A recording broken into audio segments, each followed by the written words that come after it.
मुनाफिकों के सरदार अब्दुल्ला बिन उबय के मुसलमान बेटे का नाम क्या था?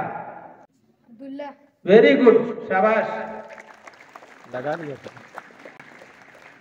खुद अब्दुल्ला बिन उबय के बेटे का भी नाम था मुसलमान अब्दुल्ला, और वो इस्लाम ला चुके।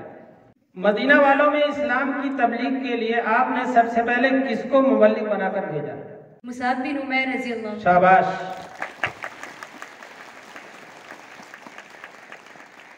रहमदिल सरदार का नाम बताइए जिसकी तहरीक पर नबी और उन पर ईमान लाने वालों के बाइकाट का खात्मा हुआ। ये हाँ, वेरी गुड, वेरी गुड। पहले आसमान पर आप सल्लल्लाहु अलैहि वसल्लम की मुलाकात किस नबी से हुई थी?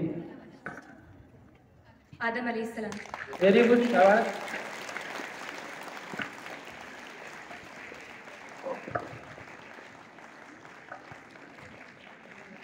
मदीने के किस कबीले ने मुसलमानों की बढ़ चढ़कर हिमायत की?